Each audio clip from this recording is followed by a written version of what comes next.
morning. Welcome to New York and the third annual meeting of the CGI. In keeping with our preference for no speeches or short speeches, I will be quite brief. I'm delighted to have you back and to give a brief report about what's happened since our first meeting 2 years ago. More than 600 commitments have been made by hundreds and hundreds of participants in these CGI sessions, impacting tens of millions of lives in more than 100 countries. Among the things which have come out of the commitments made and kept, 20 million tons of greenhouse gas emissions have been avoided.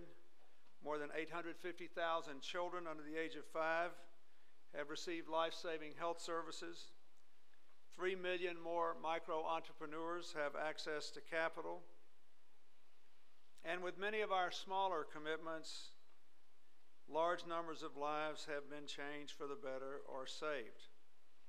There are nearly 1,300 CGI members in this room today, including world leadership in government, business, academia, philanthropy, and the NGO community. You come from 72 countries, and I'm honored that we're joined by 52 current and former heads of state. I believe the fact that a real difference has been made by the people in this room and lives all across the globe shows how much more we have to do and indicates our obligation to increase our efforts. The premise of CGI is that we are faced with complex problems that government either is not solving or that government alone cannot solve. Problems like climate change, global health epidemics, poverty and growing income inequality, the lack of education. Those are the topics we'll primarily discuss this year. To address these issues, we have to find ways to devote more time, money, skills, organization building. We can help more people and save more lives if we do. We can deal with the fact that the world is bedeviled by persistent and growing inequality, insecurity, and unsustainability. Everyone here has a different story, a different background. We inhabit different corners of the earth in different ways.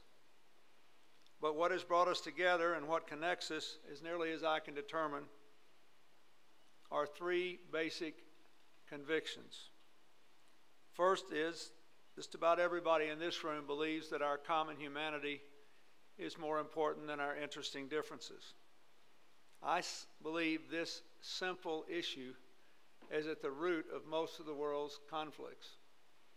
In almost every corner of the world where people are fighting instead of working together, they have reached the decision that our differences are more important than our common humanity.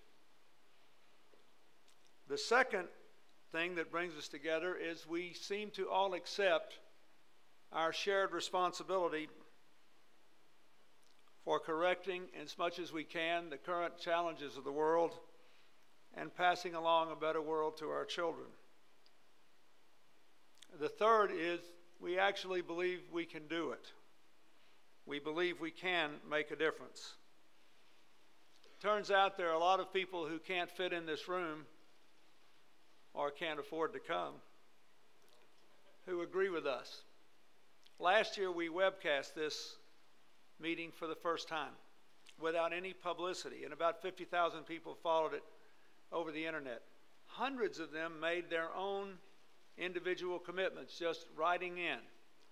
So this year, or emailing us, so this year we tried to broaden that.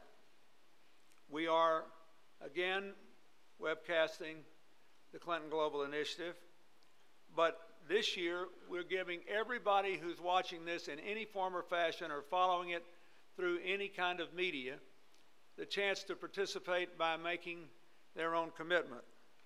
We set up a separate website called mycommitment.org to give the opportunity to people in the United States and all over the world the chance to be a part of our common endeavors, to follow just as you will the sections in education, economic empowerment, climate change, and healthcare, and decide what they want to do, how they want to do it, and register their commitment just as people here will. So I think that is very exciting.